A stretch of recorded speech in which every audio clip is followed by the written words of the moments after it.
Hello, everybody. Welcome to Talk Now Radio. This is your host, Royce, the Redneck Radio Man. And joining me today is Tim Wallace Murphy. And we're going to be talking about the importance of symbolism in ancient medieval art. And this is a subject that Tim's done a lot of research in, and he's had a book out called Cracking the Symbol Code. And, well, I've had him on my show a couple other times that talk about Jesus and the descendants of Jesus and other things as well, but I think it's the first time I've had a chance to actually have him come on here and talk to us about the importance of symbolism inside of medieval art, which I've only, heard a little bit, read a little bit about it. So today ought to be a real learning experience for me. So Tim, how are you doing today? Pretty good. It's nice to be on the show again. And good evening, as it is here, to all your listeners. I think it's probably midday where you are. Yeah, it's about 1 o'clock. I just had lunch a few minutes ago. But listen, Tim, it's always a pleasure to have you here. You're a fantastic guest, and you're a very knowledgeable man. And I know you're really interested in the Sufi religion, was it Muslim Sufi religion? It's not Sufism is not a religion. Okay. It's a spiritual path. In fact, it is many spiritual paths. Okay, well, I'm glad you got that cleared up for me. Sufi traditions that there are Protestant sects, so it can get quite confusing. But the particular tradition that I study most is the Medevil, which are known in the West as the whirling dervishes. And the other name for their spiritual path is the path of love, compassion, and service. So you more or less do it with the path that most mirrored what was important to you. Yeah, very much so.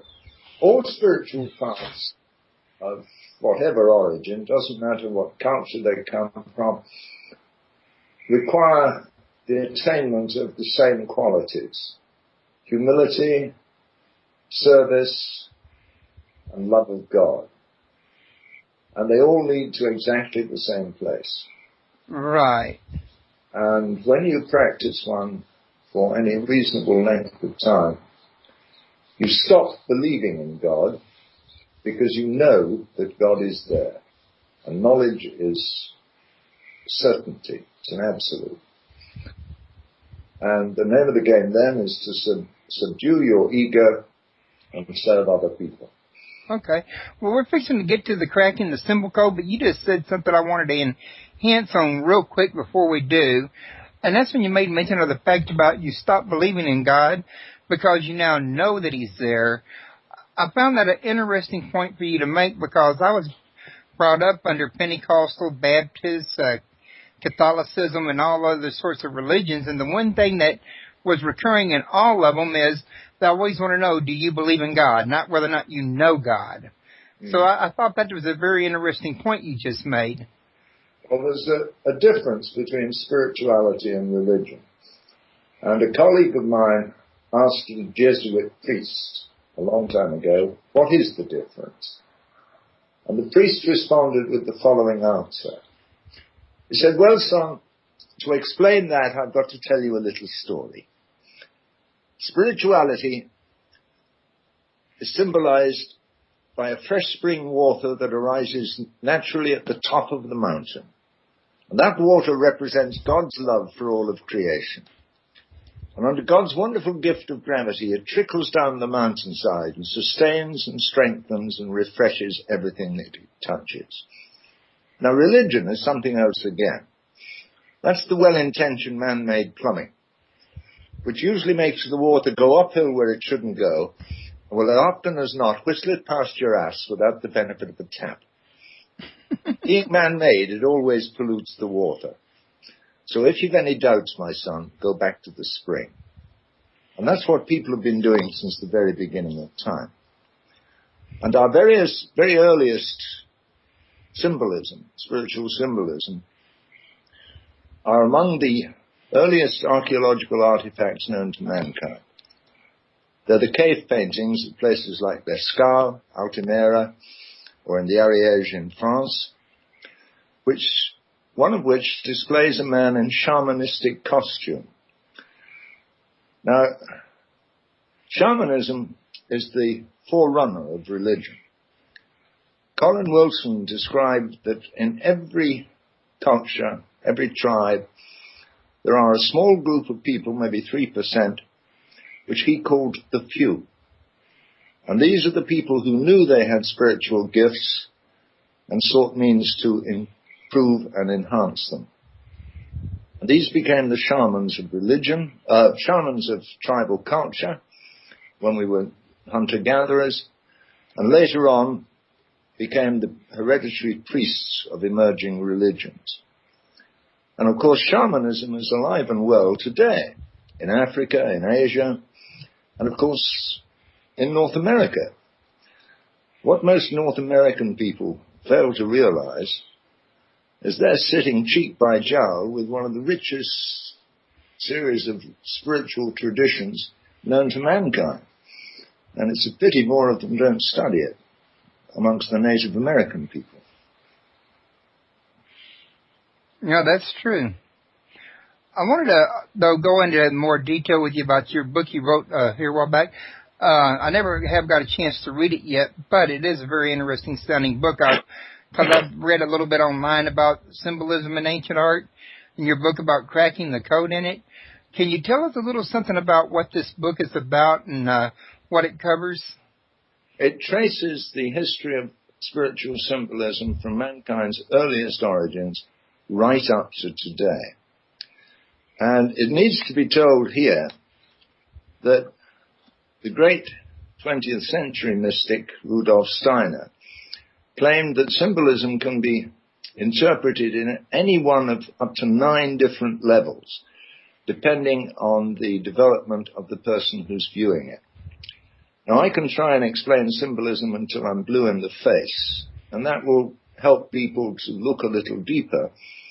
But symbolism is not there to be explained. It's there to be experienced.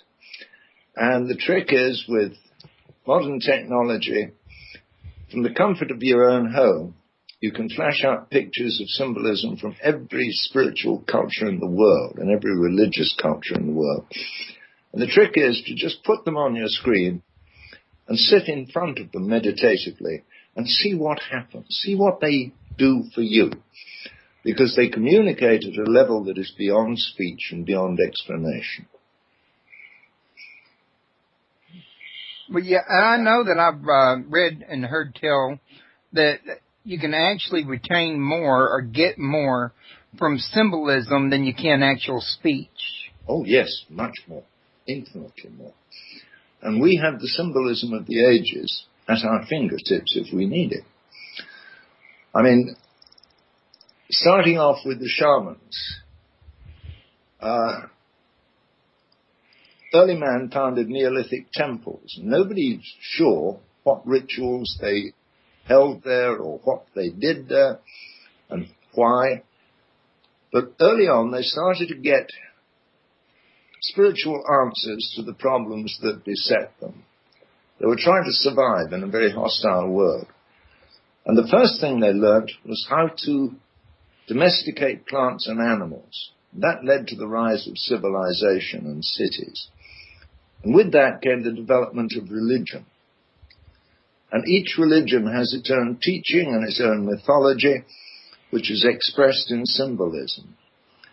And probably the classic case of that was ancient Egypt, which of course is ultimately the birthplace of the great religions of Judaism, Christianity, and Islam.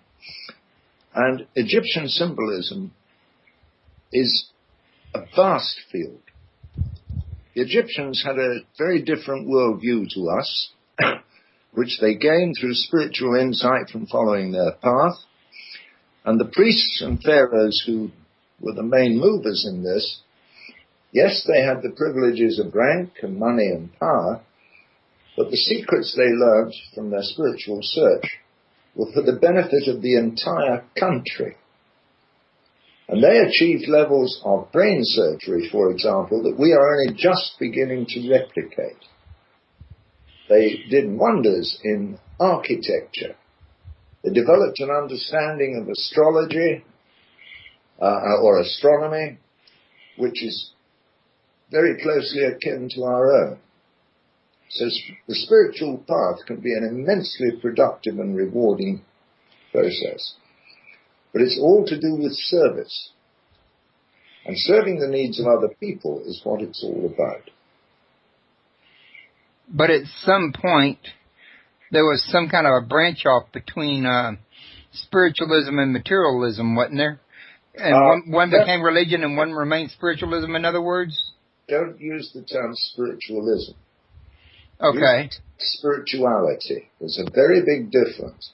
Spiritualism is a modern phenomenon. It's only about 150 years old, and it's all about contacting the souls of the dead. And that idea, frankly, leaves me cold. Spirituality is a way of deepening your conscious contact with God, whichever name you care to call him, and learning to submit yourself to the divine will. Okay, I was always under the impression they were the same thing, so I didn't know.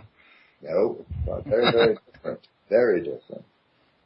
But at any rate, there was a split off between the two, and one went on to become more of a religious, while the other one followed more of the spirituality.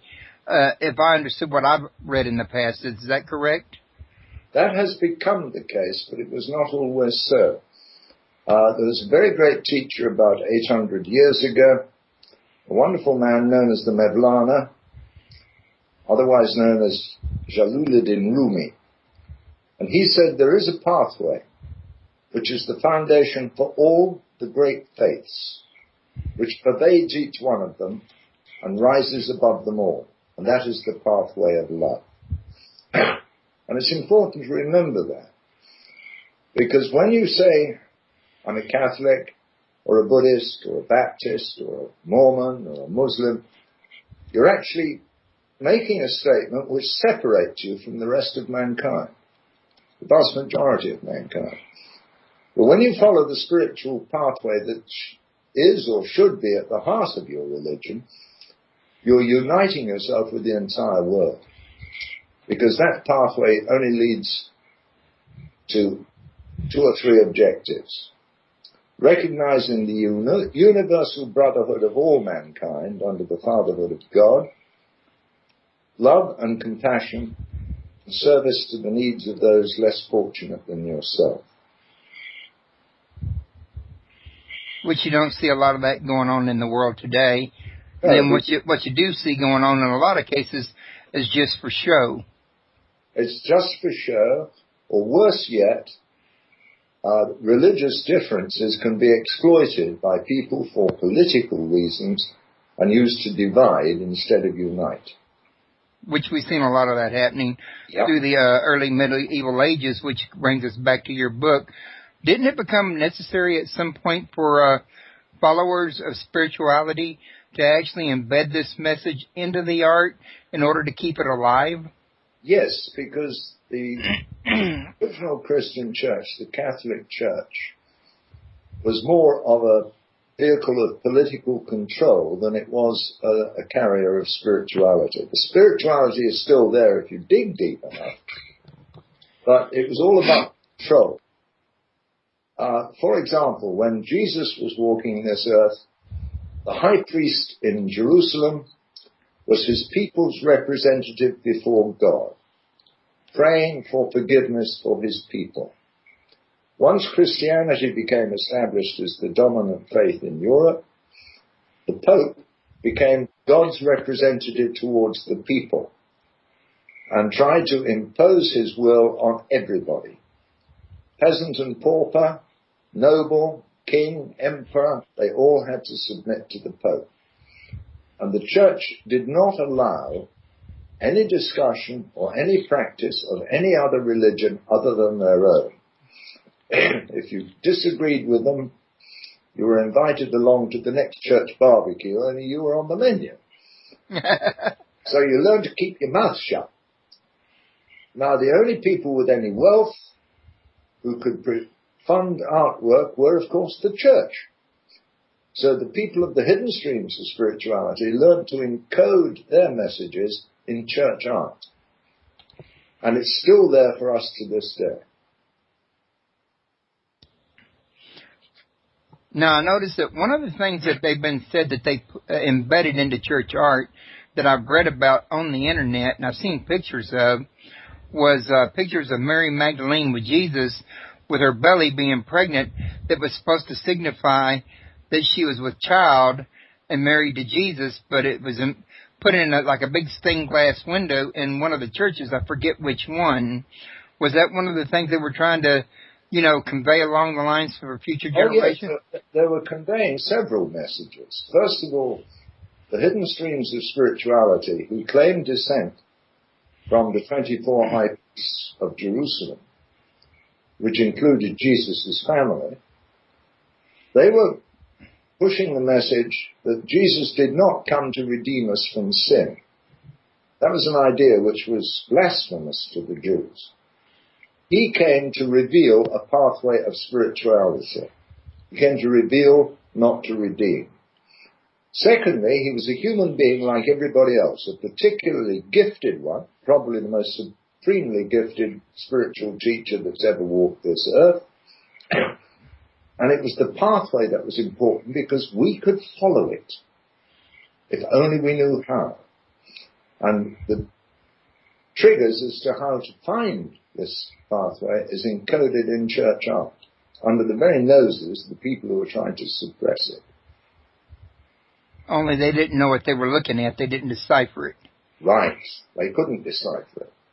They were not party to it. And this is why knowledge of the fact that Jesus had a family and has descendants has been current in Europe for over about 2,000 years. Outside Catholic Europe, it was virtually unknown. Most of the English-speaking Protestant sects had no idea about this. And it was also, the symbolism was used to refute some of the more ridiculous doctrines in Christianity, such as the Holy Trinity. There is but one God. And it doesn't matter what name you call it. What matters is that you seek God and strive to obey Him. Now, the way I understood it was the Trinity of God was something that was really devised by the Council in Nicaea some 300 years after 360 years, I think it was, or so, after the death of Jesus, and that it was really about turning Jesus into a God-man when he was really never was a God-man. Yeah, he never claimed to be. Even in the New Testament, which is not the most reliable document we've ever seen, as a source of spiritual inspiration, it is marvelous, but as a piece of history, it's a load of crap.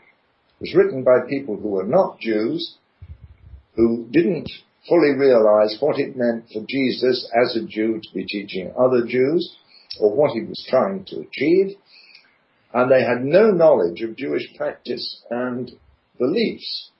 So some crazy ideas came in. Now, you know Jewish kosher law. Animals must be killed in such a manner that blood is drained from them.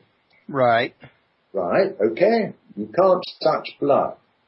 Now, if Jesus had turned around and said, drink this, this is my blood, he'd have been stoned to death for blasphemy. Nowhere in the New Testament, flawed and all as it is, does Jesus claim to be either God or the Son of God. The only title he lays claim to is Son of Man, which has a particular spiritual meaning.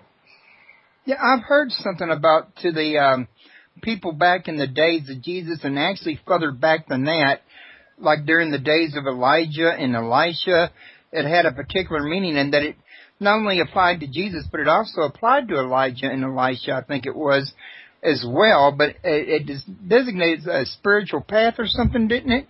Yeah, it did indeed, and it's a very ancient one which traces its original roots back to Egypt.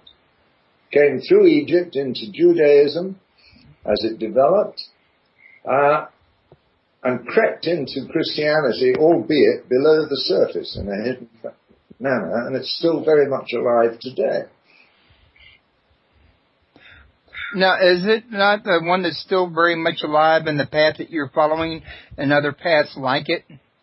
Oh, yes, it is. And here's another thing. There are many spiritual paths, and people get confused, and they often ask me which one should they follow. To which the short answer is, how the hell do I know? I don't know the person. I don't know their weaknesses or their strengths. And who am I to choose for them? Because seeking a spiritual path and making a decision to follow it is part of the spiritually transformative process. Now, there was a lady friend of mine who's, thank God, still alive. Wonderful lady. She was an American called Elena Viva. She now lives in Spain. And when she was younger, she did a PhD thesis in anthropology. Now, at that time, she was an agnostic. She didn't know whether to believe in God or not, much less which religion to follow. And she chose a rather odd subject for an agnostic.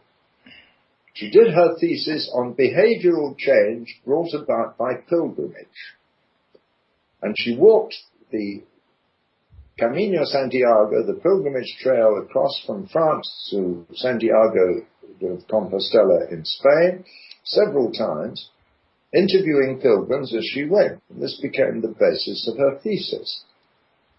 And in her thesis, she recounts that she met an elderly gentleman at the Cathedral of Leon and said, "Are you on the Camino Santiago?" And he replied, "No, madam, I'm on a much older train. It's the Camino des Estrellas, the pilgrimage of the stars. The ancients were using this for centuries before the Christians came along and ruined it."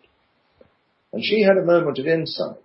She realized that beneath every valid spiritual path, there is truly only the one.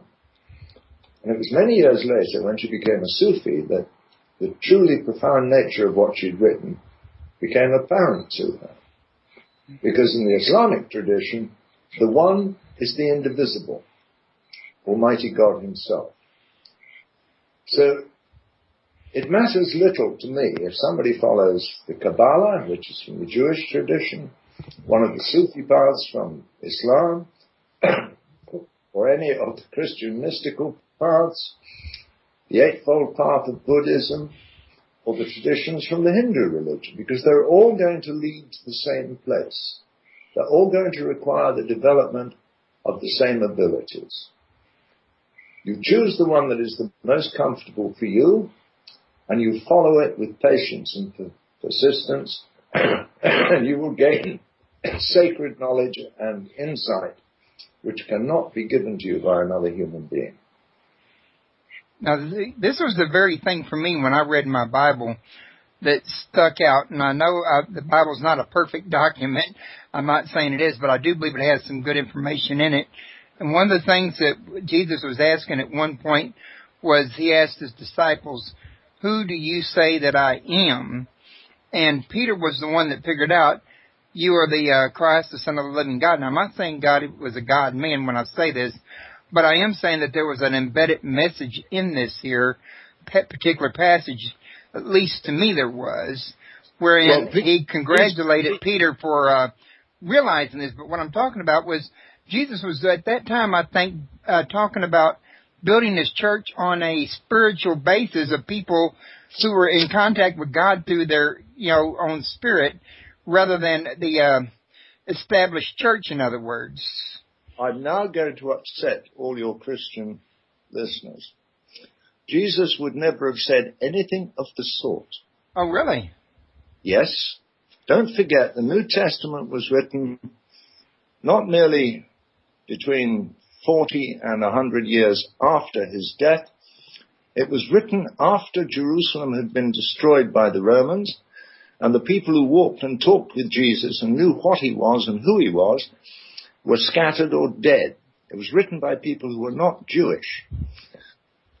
The term church, for example, would not have occurred to them. It didn't exist in their language.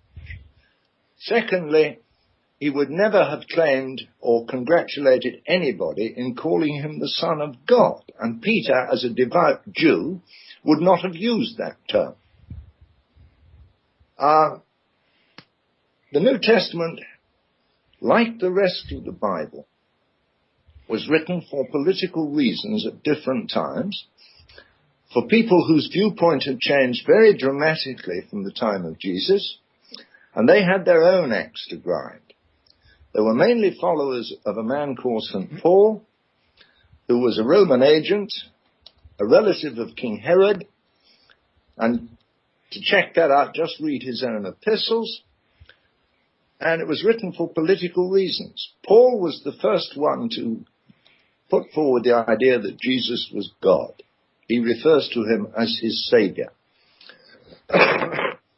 None of Jesus' followers would have believed this. Well, that's very interesting, Tim. Jesus' followers existed for a long time after that, for about 150 years after Jesus, and they were known as the Ebionim. And they were castigated by a leading church bishop, Irenaeus of Lyon, in the 3rd century, because these people did not believe Jesus was God and did not subscribe to church doctrine.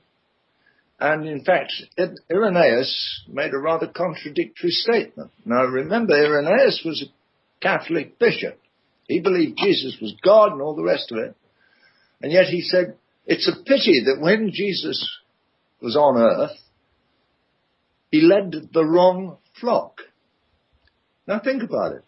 As far as Irenaeus is concerned, Jesus was God and incapable of making mistakes. So how could he have led the wrong flock? Let's get real.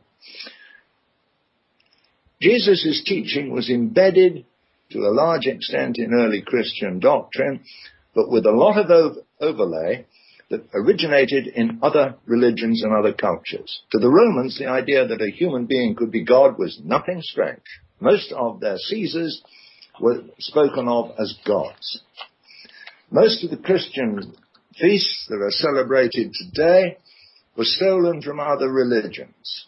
The idea that Jesus will come again to judge the living and the dead was a direct pinch from the Mithraic cult of Sol Invictus.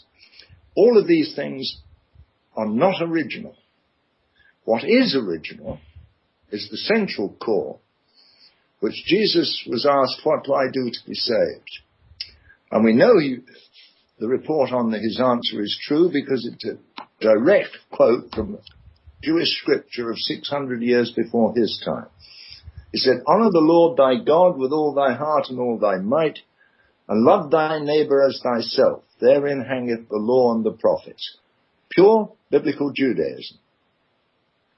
And that's just as important today as it was then. And let's face it, anybody who tries to live up to that, irrespective of whatever religion they might claim to follow, they're doing their level best to follow God's will.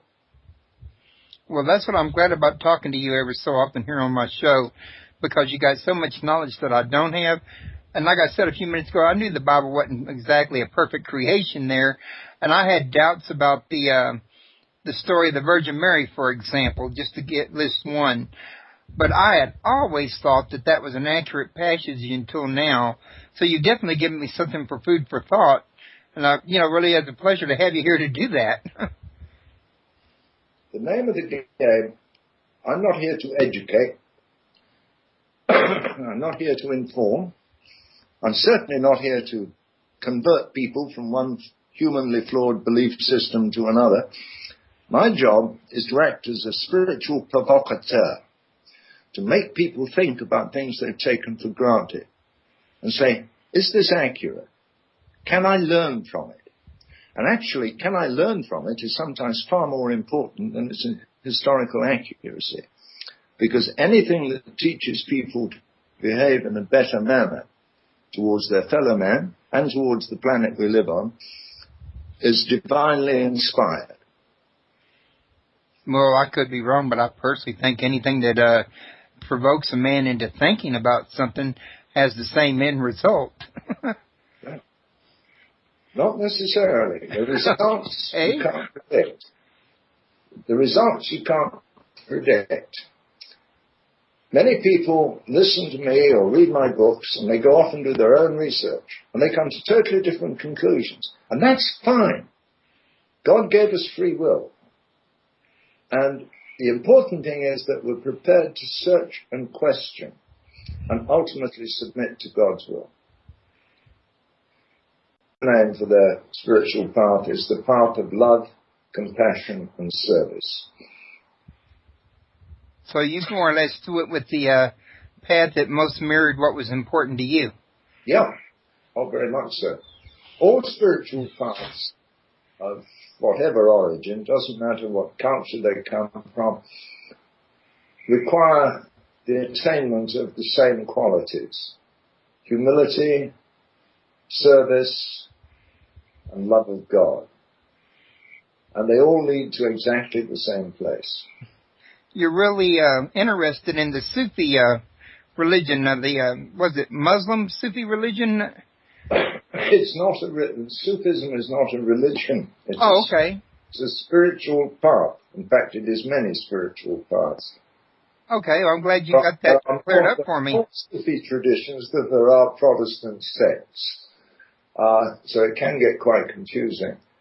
But the particular tradition that I study most is the Medevil, which are known in the West as the whirling dervishes. And the other... Right. And when you practice one for any reasonable length of time, you stop believing in God because you know that God is there. And knowledge is certainty. It's an absolute. And the name of the game then is to subdue your ego and serve other people. Okay. Well, we're fixing to get to the cracking the symbol code, but you just said something I wanted to enhance on real quick before we do. And that's when you made mention of the fact about you stopped believing in God and talked to us about the importance of symbolism inside of medieval art, which I've only, heard a little bit, read a little bit about it. So today ought to be a real learning experience for me. So, Tim, how are you doing today? Pretty good. It's nice to be on the show again. And good evening, as it is here, to all your listeners. I think it's probably midday where you are. Yeah, it's about 1 o'clock. I just had lunch a few minutes ago. But listen, Tim, it's always a pleasure to have you here. You're a fantastic guest, and you're a very knowledgeable man. And I know you've... Hello, everybody. Welcome to Talk Now Radio. This is your host, Royce, the Redneck Radio Man. And joining me today is Tim Wallace Murphy. And we're going to be talking about the importance of symbolism in ancient medieval art. And this is a subject that Tim's done a lot of research in, and he's had a book out called Cracking the Symbol Code. And, well, I've had him on my show a couple other times that talk about Jesus and the descendants of Jesus and other things as well, but I think it's the first time I've had a chance to actually have him come on here